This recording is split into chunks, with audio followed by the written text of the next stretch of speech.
Hi, good afternoon. Just wanted to say a great big thank you to the museum for inviting me to share with you these stories of early California characters. A special thanks to Donna, Tim, Gretchen, and the board for their support and their encouragement, and all the people who helped me along the way to with this presentation. As someone who has lived in California most of my life, I've long been fascinated by its origins, its history, but most of all, the people of California. Over the past 3 years, I've had the opportunity to drive up and down the state about 60 times, and I have been able to engage in history like I have never have before. Today's stories are about three people that I have read about, I've studied, I've engaged with some of the places they have made famous, and I've been to their graves and to pay my respects to their legacies. William B. Ide, William Monet, and Emperor Joshua Norton are the three people I'm going to be talking about today. But let's begin with the man by the name of William B. Ide. This is the only known photo of William B. Ide. He was born March 28, 1796 in Rutland, Worcester County, Massachusetts. He died December 19, 1852 at the age of 56, and he's buried in the Monroeville Pioneer Cemetery, Butte City, Glenn County. His family lineage dates back to the Pilgrims. His family emigrated from Devonshire, England in 1636, and they settled in Rehoboth, Bristol, Massachusetts. William Brown Ide's grandfather was a Minuteman in the Battle of Lexington and Concord. He was there on April 19, 1775. That's kind of an important thing to note, that he came from a revolutionary family. So you'll see his actions later on in his life, and they will come up as well. So William Brown Ide's revolutionary behavior certainly will come up later in the story. You could say that William Brown Ide's family had the wanderlust spirit as they moved to America to make a better life for themselves. And as an adult, William Brown Ide worked as a carpenter. In 1819, he built a home for his brother Simeon Ide in Windsor, Vermont. In 1820, he married Susan Goddard Haskell and had 9 children. James Madison Ide, William Haskell Ide, Mary Eliza Ide, Sarah Elizabeth Ide, Alan Julia Ide, Susan Catherine Ide, Daniel Webster Ide, Lemuel Henry Clay Ide, and John Truman Ide. Lemuel Ide was the name of his father. So as we start this presentation, I'd like to first ask that you think about something throughout this presentation. Why did a group of ragtag frontiersmen, trappers, and farmers believe they had the right to remain on property of another sovereign nation, which was Mexico at the time, and armed themselves in revolution against that said country and form a new country or republic? Were they heroes? Were they hooligans? Were they squatters? Or were they saints? Context is so important when discussing historical events. In the next few minutes, I'm going to detail some of the political, social environment of the region in 1846. But I wanted to give you something to think about first. So in 1832 and 1833, William Brown Ide caught the Western fever and started moving westward, albeit a little bit slow. In 1833, he first landed in Canton, Kentucky, where he lived with his wife and 3 children for 3 months. In 1834 through 1839, he moved to Madison, Montgomery County, Ohio, about 8 miles from Dayton. He remained a carpenter except for winter months when he could not work. He became a teacher. We know this because of the letters that he wrote to his mother back east, and I guess these letters are famous amongst the family, as they call them the Beloved Mother letters, as each letter started with Beloved Mother. In 1839 through 1844, he moved to Jacksonville, Illinois. He lived on a farm, and again, he worked as a carpenter. In 1845, he lived with his brother for a short time after he sold everything for the trip westward. He joined a trail heading west via the Oregon Trail, thinking he would go to Oregon. But on the trail, William Brown Ide showed great leadership skills. He was appointed chief herdsman of the cattle. So if anyone lost their cattle, they would go to William Brown Ide first, and he would determine what to do with the animal. Partly due to the lack of good food for the cattle, and William Brown Ide decided to change course and go to California instead of Oregon. Two men may have changed his mind when they shared that they knew the best passage to California and would take them to Sutter's Fort. One of the immigrants on the trail was none other than William Isaac Tustin, the older brother of Columbus Tustin. Not his oldest brother, but an older brother. This is verified by John Sutter himself, as Ide's letter to Brother Simeon, as well as his daughter, detailing the names of the people on the trail. Sarah was about 17 or 18 at the time, so she also wrote about William Isaac Tustin being part of the trail. Here's a map of 1846, California map of 1846. It shows the upper and New California plus the lower California. It was extraordinarily vast. It was extraordinarily large. And I just wanted to show you so that you can see that California at that time took up parts of Nevada, Arizona, Colorado, New Mexico, certainly Oregon. And so I wanted to show you that. It's pretty interesting. So before we talk about the bear flag itself, I kind of wanted to give you a little bit of the landscape, what was going on politically and socially. So let's just do a quick timeline review, since the events that we are going to be discussing is 1845 and 1846, 4 years before California would actually become a state. In 1845, we're talking about a decade past the missions era. So the Spanish owned California at the time from 1769 till 1834. And Mexico was in possession of the land we now call California back in 1845. It was all Mexico at that time. California was in two parts: Upper California, Lower California, but the land was all owned by by Mexico, excuse me. There were four major players, four major agendas, and they all had different agendas, obviously. So let's look at four players and one wild card that would determine the fate of California. The four people on this slide represent the four agendas for California. Mexico, that is, we got Mexico, we have the Americans, we have Californios, and the native tribes. So Mexico, they were the proper landowner after they won independence from Spain in 1821 through the Treaty of Cordoba. Upper California was too far north for Mexico to protect. It's almost like Mexico City was in the ways deep into Mexico, so Upper California was way too far for them to be protecting it. They didn't have any resources there. So what they did was they did something called the land grant system, and they gave land to people who wanted to settle the land. But first, they had to become Mexican citizens and pledge to be good Catholics. And John Sutter is this person here who is on the far left. He was probably the most famous land grant owner of the period. Sutter would obviously play a major role in the growth of California later when gold was found on his property on January 24th, 1848. That spurred the gold rush. The second person up here is Thomas Oliver Larkin. The Americans' agenda was to annex California, and they employed Thomas Oliver Larkin as the first and only U.S. consulate to California. So Larkin's job was to oversee the interests of the United States in California. So he had a home in California, even though he had a home and he lived in, I believe, Monterey. The fear that the United States had at the time was that Britain, Russia, France would occupy the enviable shipping port of Yerba Buena, which wouldn't change its name until January 30th, 1847. They would change their name to San Francisco. So Americans felt that they moved westward for the Promised Land, but the Promised Land was actually owned by Mexico. The perceived threats were, in actuality, very real, as Russia had Fort Ross on the Sonoma coast that they used for 30 years to hunt sea otters. France had settled in an area today called French Camp in California, where French Canadians worked for the Hudson Bay Company, and they used it to meet along the Oregon-California Trail to camp with their families.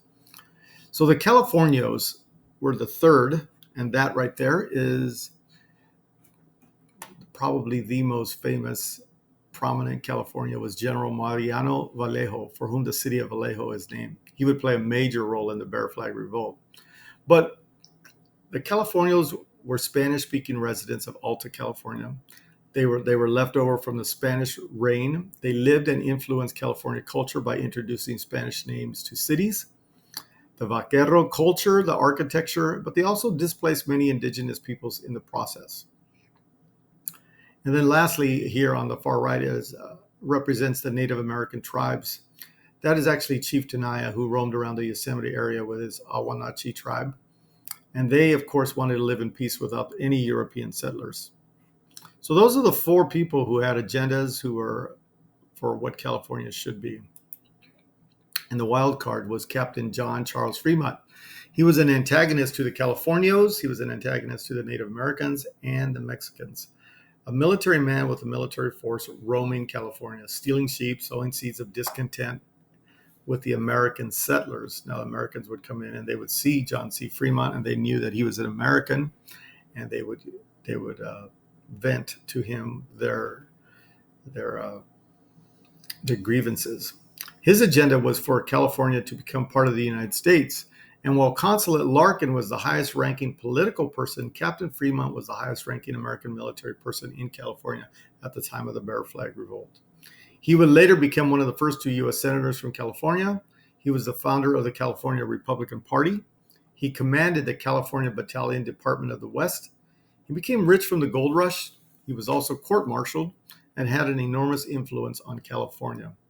He also ran for president of the United States in 1856, but lost to none other than James Buchanan, a Democrat. And he is currently buried in Rockland Cemetery in New York. So let's take a quick peek at the next slide. June 13th, 1846, William Brown Ide and a group of 32 traveled to Sonoma to take control of the seat of power from General Mariano Vallejo. The group was largely made up of farmers, frontiersmen, trappers, and recent U.S. immigrants.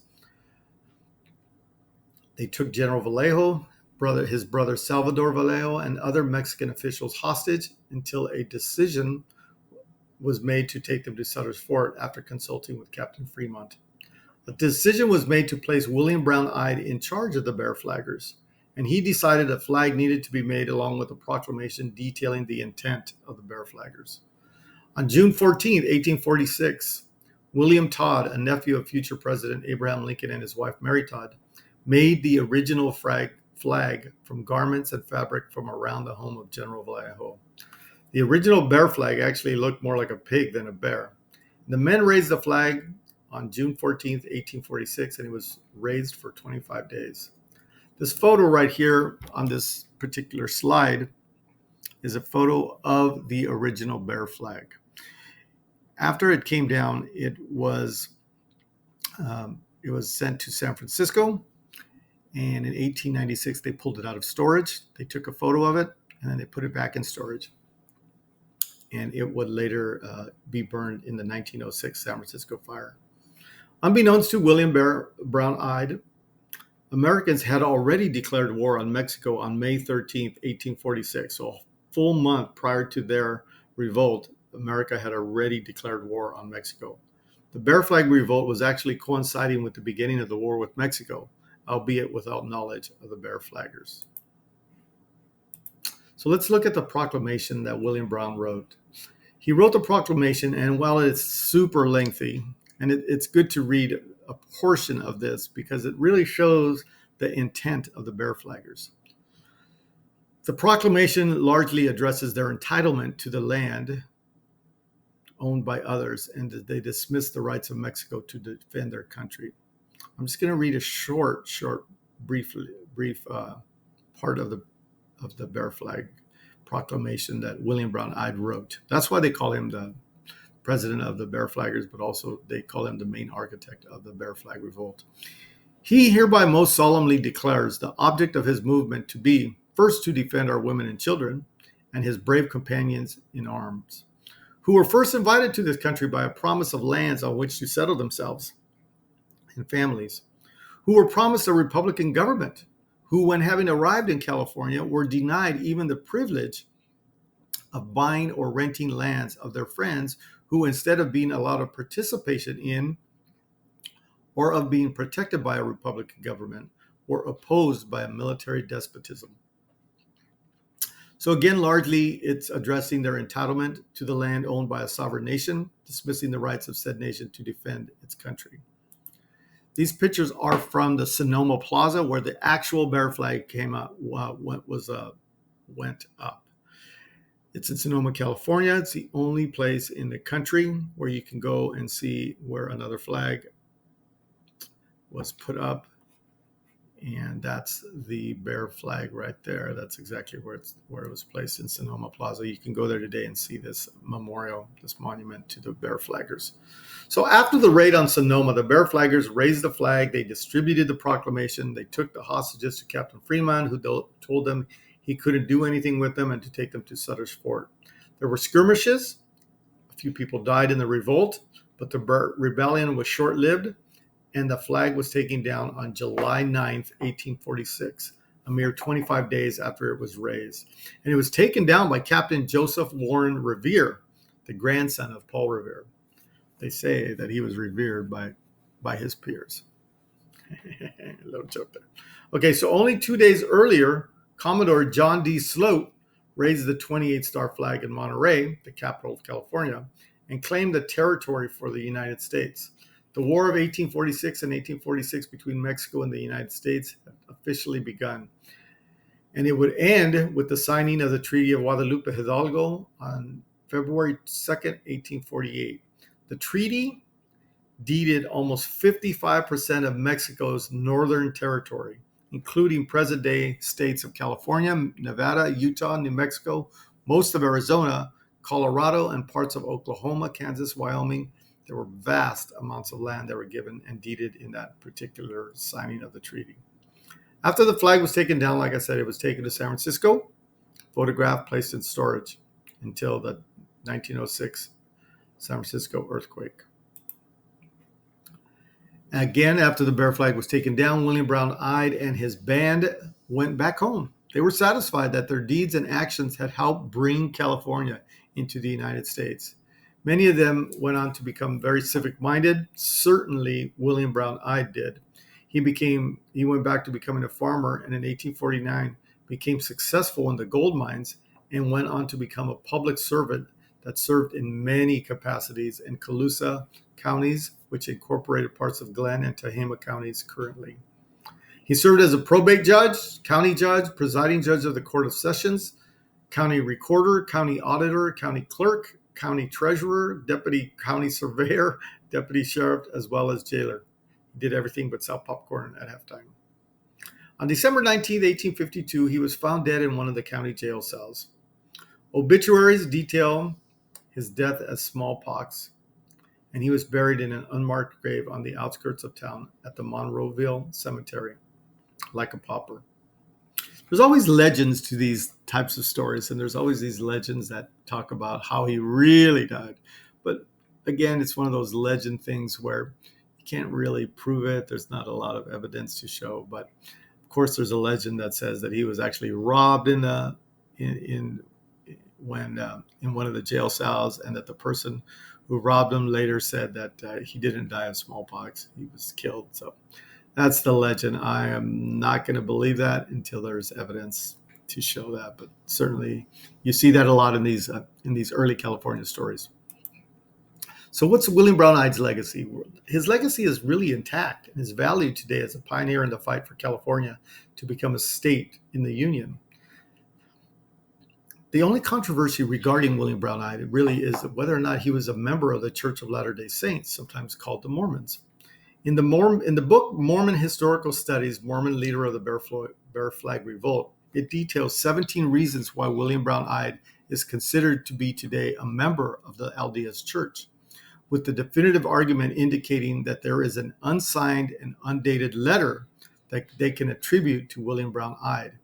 In the letter, the author self-identifies as a Mormon, and the letter was examined years earlier, and it was found to be inconclusive by church historians. But as church historians are, there are new church historians that say, no, it is definitely William Brown Ide. His grave is now marked with a California bear flag. And on June 7th, 2014, a new marker was dedicated by S. Dennis Holland, president of the California Pioneer Heritage Foundation, and Director of Public Affairs of Latter-day Saints Historic Sites of California.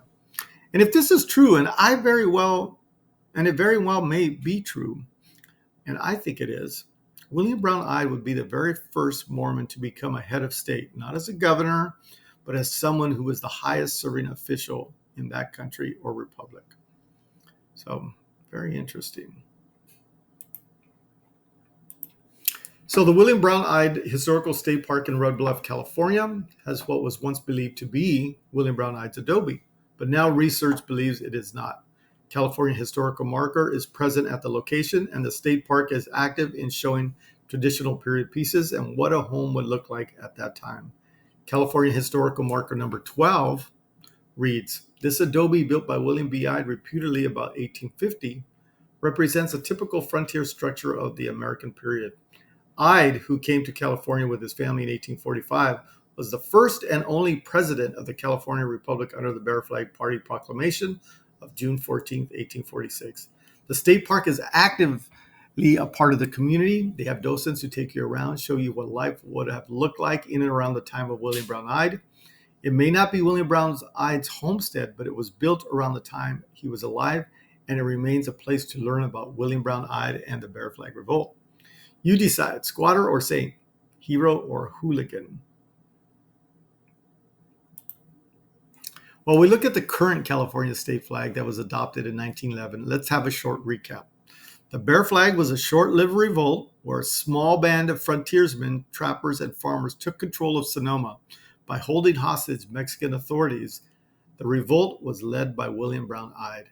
They put up a flag, they proclaimed their intent of a new republic because they could not buy land, they could not rent land, and it went against what they perceived as their right to own the land they felt they were promised.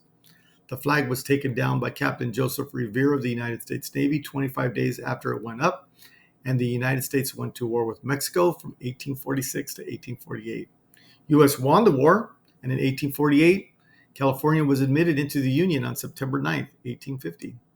The Bear Flag was not what started the war, nor was it the impetus for the war. However, it reflected the regional factions of the time and how a few men took action to claim what they believed was rightfully theirs. The American settlers always wanted California to be part of the U.S. They just couldn't wait and decided to take up arms themselves. Here's a photo. The story of the Bear Flag is fascinating to me because the Bear Flag itself is ubiquitous in California. If you go anywhere, you see the Bear Flag. But most people do not really have a really good understanding of the key players and where it took place. So outside of the Monroeville Pioneer Cemetery, there is a historical marker that reads, "William Brown Ide's public service to early California pioneer." He's an early California pioneer, member of the original Bear Flag Party, organized June 14, 1846 in Colasai County, and it's since been changed to Colusa County, as first and only president of the California Republic. He held other offices, and they talk about them on that particular monument. Going to places like General Vallejo's home where he was taken hostage, seeing where the Bear Flag went up and taken down, seeing the Ide Adobe State Park, especially the grave of William Brown Ide himself at the Monroeville Pioneer Cemetery, where I trespassed and bent the wire of a fence so I could pass through to the cemetery. In our defense, it did say it was open to the public.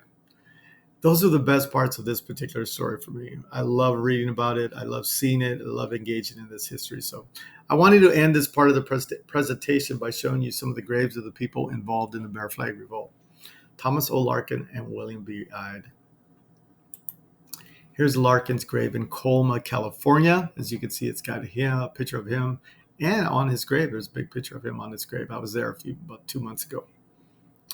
And let's show you William Brown Ide's grave right there. That's the front and the back. And I love how accomplished William Brown Ide was. His grave says he was a teacher, carpenter, pioneer, wagon train captain, president, soldier, surveyor, businessman, banker. The guy did everything. I thought it really shows how civic-minded he was. And it says, this is what's beautiful, it says he was the commander-in-chief of the California Republic, the only grave in history that can make that claim. Thank you all for listening to the presentation. I loved giving it, loved being a part of the Tustin Area Historical Society. And thank you again for listening to the presentation. Take care.